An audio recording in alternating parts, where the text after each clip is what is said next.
ஷீரடியில் ஒரு நாள் இளம் துறவி சாயி மண்வெட்டியால் நிலத்தை கொத்த ஆரம்பித்தார். நாள் முழுக்க நாலா பக்கமும் இப்படி நிலத்தை கொத்தி சீராக்கி கொண்டிருந்ததைக் கண்ட அந்த ஊர் மக்கள் அங்கே வந்து கூடிவிட்டனர். எதற்கு இப்படி என்று கேட்டதற்கு, இங்கே செடி நடப்போகிறேன் என்றார் சாயி. என்ன செடி? பூச்செடி. இந்த இடத்திலா? ஆமாம், இது காய்ந்த நிலம், அதுவும் கடினமான கட்டாந்தரை. இங்கே எந்த செடியும் முளைக்காது. எவ்வளவுதான் தண்ணீர் ஊற்றி உரம் போட்டாலும் ஒன்றுக்கும் பிரயோஜனப்படாது என்று சொன்னார் அந்த கிராமத்தில் உள்ள அனுபவஸ்தர் ஒருவர். அதற்கு சாயி அவரிடம் சொன்ன பதில், இதோ பாருங்கள், பூமி தாய் யாரையும் எப்போதும் கோபப்பட வைக்க மாட்டாள். எந்த நிலமானாலும் அது பூமி தாய்தான். எவ்வளவு வைரம், வைடூரியம், மாணிக்கம், தண்ணீர், நெருப்பு மற்றும் வாழ்வதற்கான பல இரகசியங்களை அவள் தன்னுள் சேமித்து வைத்துள்ளாள். மனித ஜாதி, மிருக ஜாதி, பறவைகள், மரம், செடி, கொடி எல்லாவற்றின் ஜனனமும் அவளிடமிருந்துதான். கடைசியில் நாம் மண்ணாவதும் இதன் மேலேதான்.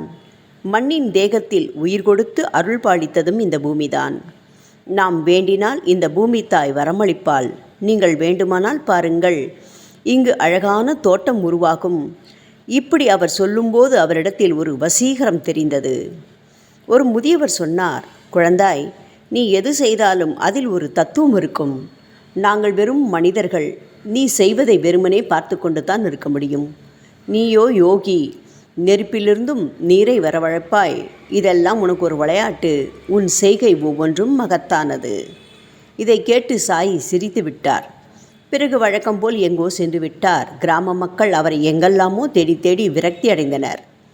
சில நாட்கள் கழிந்தன. சாய் சில நாட்களில் திரும்ப வந்தார். திரும்ப வந்தவர் அழகான பூச்செடிகளை வரிசையாக நட்டு தண்ணீர் விட்டு வளர்த்தார்.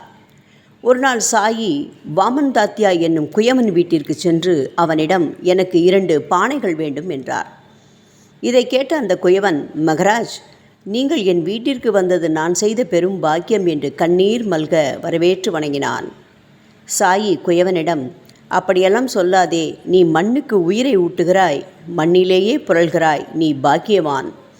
மனிதன் மண்ணிலிருந்து தான் தோன்றினான். பணம், காசு, அந்தஸ்து எல்லாம் சேர்ந்தவுடன் இந்த மண்ணை உதறிவிடுகிறான். கடைசியில் இந்த மண்ணோடு தான் மண்ணாகி போகின்றான் என்றார். மகராஜ், நீங்கள் பெரிய அறிவாளி. இதெல்லாம் இதுவரை யாரும் எனக்கு விளக்கிச் சொல்லவில்லை. என் வாழ்க்கை மேலேயே எனக்கு வெறுப்பாக இருந்தது. ஜனங்கள் தங்கம் வெள்ளியில் புரள்கிறார்கள். என்னுடைய தலையெழுத்து இந்த மண்தான். ஆனால் இன்னைக்குத்தான் இந்த மண்ணோட மகத்துவம் எனக்கு புரிந்தது என்ற வாமன் தாத்தியா. உங்களுக்கு சேவை செய்கிறது என் பாக்கியம், சொல்லுங்க என்றான். எனக்கு 2 பானைகள் வேண்டும். அதுவும் ஈரப்பானையாக, அப்போதுதான் செய்ததாக இருக்க வேண்டும். எதற்காக மகராஜ்? நான் தினமும் பூச்செடிகளுக்கு தண்ணீர் ஊற்றுவதற்காக எனக்கு அதுதான் வேண்டும். நாளைக்கே உன் வேலையை ஆரம்பி. ஆனால் ஒரு விஷயம், நான் பானைகளுக்கான விலையை கொடுத்து விடுவேன். எனக்கு அவைகள் இனாமாக வேண்டாம் என்றார். வேண்டாம், கடவுளுக்கு பானை விற்பதா? வேண்டாம், அது சரிப்படாது. ஆனால் கண்டிப்பாக உங்களுக்கு பானையை நான் கொடுப்பேன். அப்படியானால் அதற்கான விலையை நீ வாங்கி கொள்ள வேண்டும். உன்னுடைய சிரமத்துக்கான மதிப்பை நீ இழக்கக்கூடாது. எனக்கும் உன் சிரமத்தின் பேரில் வாழ பிடிக்காது. அதைவிட மரணம் மேல் என்ற சாயியிடம், உங்களுடைய ஆசீர்வாதத்தை விட எனக்கு வேறு என்ன மதிப்புள்ளதாக இருக்கப் போகிறது? சரி, நான் நாளை காலை 2 கச்சா மண்பானைகள் தருகிறேன் என்றான் தாத்தியா. மறுநாள் முதல் தினமும் 2 மண்பானைகள் சாயிக்கு கொடுப்பான் தாத்தியா. சாயி அருகில் இருக்கும் ஏரிக்கு சென்று பானைகளில் தண்ணீர் நிரப்பி வந்து பூச்செடிகளுக்கு ஊற்றி வந்தார். காலை மாலை எப்போதும் இந்த வேலை தொடர்ந்து வந்தது. ஜனங்களுக்கு ஒன்றும் புரியவில்லை. கட்டாந்தரை பூமியில் எதற்காக இவர் சிரமப்படுகிறார் என்று நினைத்தனர். என்ன ஆச்சரியம்!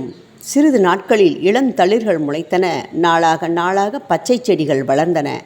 அழகான பூக்கள் பூத்தன. அந்த இடமே நந்தவனமாக மாறியது. இதை கண்ட எல்லோரும் வியப்பில் ஆழ்ந்தனர். சாப்பாட்டுக்கு கூடையுடன் வந்த பாயஜாபாய் இளம் துறவி சாய்பாபாவிடம் வந்து அமர்ந்தாள். அவள் சாய்பாபாவிடம், பகவானே, எதற்காக ஈர மண்குடம் உபயோகிக்கின்றாய்? நெருப்பில் நன்றாக வெந்த மண்குடம் நீண்ட நாட்கள் உடையாமல் இருக்குமே என்று கூறினாள். அதற்கு பாபா அவளிடம், தாயே, எந்த குடம்தான் சுவாஸ்வதமானது? இருந்தாலும் அவை உடையாமல் இருக்குமா? எதற்கு தாத்தியாவிற்கு வீண் சிரமம் என்று கச்சா குடத்தையே அனுப்பச் சொன்னேன் என்றார்.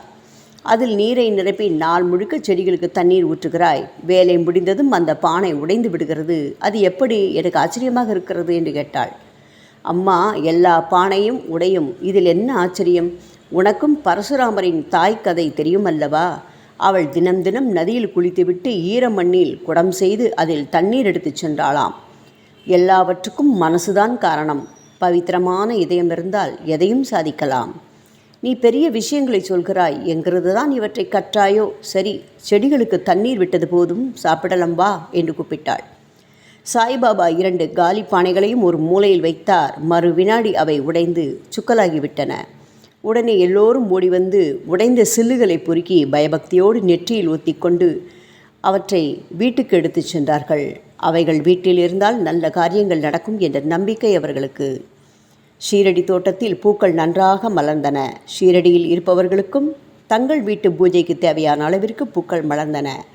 பாபாவின் அற்புத செயலை என்ன என்று கூறுவது? ஓம் சாய்ராம்.